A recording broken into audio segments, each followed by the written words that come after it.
If you're buying one of these because glucose spikes scare you, this is what a healthy person's glucose looks all day. Those diabetic range spikes, completely normal. So in the next 6 minutes, you're gonna answer 3 questions and know whether to return it or keep it. I'm gonna break this into 3 categories so you know exactly where you land.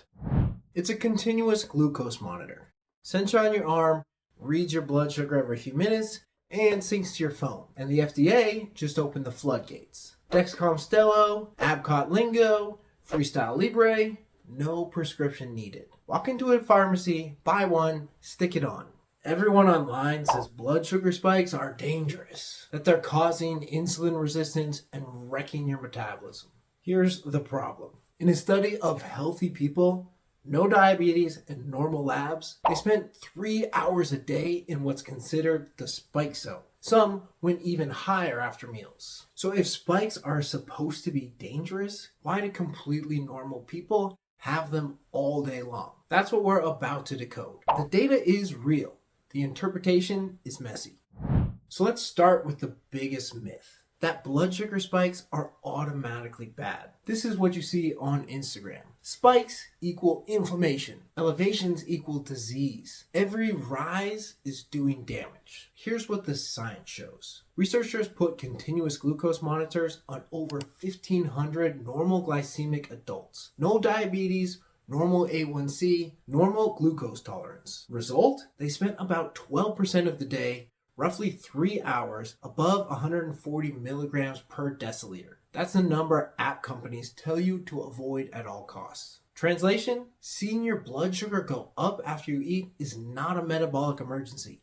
It's normal physiology. Now here's what matters most. It's not about the spike, it's about the recovery. Healthy metabolism is resilient. You spike, you come back down in a reasonable time. Unhealthy metabolism gets stuck. You rise, and it takes hours to normalize, or it doesn't come back down at all. That's the pattern you're looking for, not whether your oatmeal made your glucose go up. And here's the kicker. There's no established optimal target for CGM metrics in healthy people. We don't even have enough research yet to know what perfect looks like. So if someone's selling you a supplement based on hitting the perfect glucose score, that score doesn't exist. Here's where the tech fails you. A CGM doesn't measure blood glucose. It measures the fluid between your cells, and that creates a lag. Think of it like a roller coaster. Your actual blood sugar is the front car. The sensor reading is the back car. Same track, but it's always 10 to 15 minutes behind. Why does this matter? Because during a workout or right after a meal, you might feel shaky and your sensor says you're fine. Or you feel totally normal and the app says you're spiky. The lag during exercise can hit 12 to 15 minutes. So here's the rule. Trust your body, not the Bluetooth. If your symptoms don't match what the sensor is telling you, confirm it with a finger stick meter. That's the only way to know what's happening in that moment. And one critical warning, these over-the-counter sensors, Stelo, Lingo, don't have a low blood sugar alarm. If you have diabetes or you're on medications that can drop your blood sugar, these won't wake you up if you're going dangerously low at night. That's a medical device conversation, so talk to your doctor. So here's the verdict. Who is this for? You're green if you're healthy, relatively lean, active, normal labs, no strong family history of diabetes.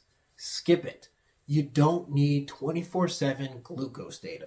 Save your money. Focus on the anchors that matter for metabolic health. A1C once a year, waist measurement, steps, sleep, lifting, protein. Those will tell you way more than watching a line go up and down after every meal. You're yellow if you have pre-diabetes risks, signs of insulin resistance, you're overweight with central adiposity, prior gestational diabetes, or strong family history. Or maybe you're an endurance athlete who needs fueling feedback during long training blocks. This is where a CGM can be useful, but as a short-term experiment. 14 days, not a lifestyle. You're red if you have diabetes, you're on glucose-lowering medications, or you have symptoms of hypoglycemia. Talk to your doctor. This is a medical device conversation. And remember, those over-the-counter sensors don't alert you to dangerous lows. So, be honest with yourself. Which one are you? Comment green, yellow, or red. I want to see how many of you are in the skip it category. And if you're finding this useful, we're doing a full system reset series this month. Sleep, recovery devices, wearable sensors. So hit subscribe so you can catch the next one. Now, if you're yellow and you decide to run the experiment, you need to know how to do it without spiraling into food anxiety. That's exactly what we're covering next. This is the protocol. The goal is simple. Get the data, learn the lesson, get out. First, pick one standard meal you can repeat. Same time of day, same portion. Breakfast is usually the easiest. Oatmeal with berries, eggs with toast, whatever. If you change the meal, you break the experiment. You need consistency to compare results. Days 1 through 3, baseline. Eat the meal as you normally would. No changes. Track 3 things: peak glucose, time to baseline, and how you feel 90 minutes later. Energy, cravings, brain fog, afternoon crashes, write it all down.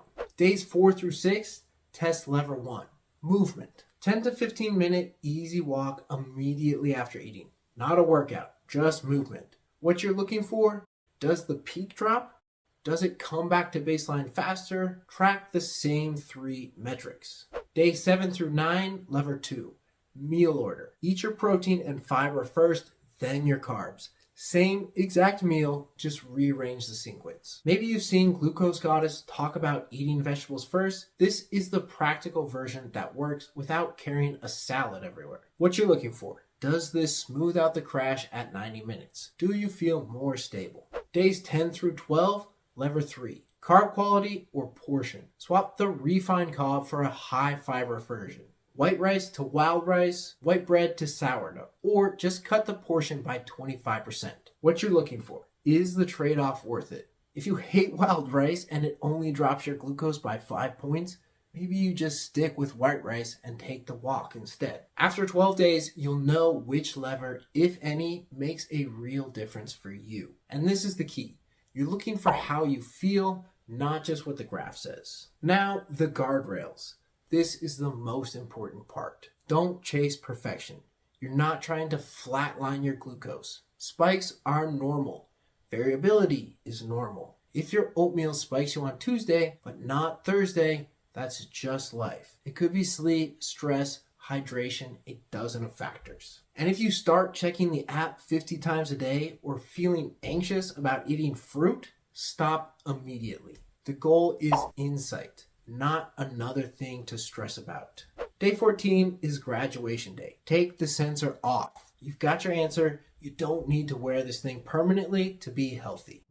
The real question: does this help you lose weight? A lot of people buy these thinking the sensor is the missing piece for fat loss. The marketing makes it sound that way. Here's what the research shows. A meta-analysis of randomized controlled trials found that CGM feedback can produce modest improvements in glycemic metrics, average glucose, time and range. But when it comes to weight and BMI, the effects weren't significant overall, meaning the difference was too small to justify the cost. And here's why. The device doesn't cause weight loss. Behavior change does. If you stop eating cookies because you don't want to see a spike on your phone, that's just calorie restriction with a $400 battery attached. If your only goal is weight loss, save the money. You don't need a CGM to know that protein, steps, sleep, and lifting work. Those are free. They're proven, and they don't require you to wear a sensor 24/7.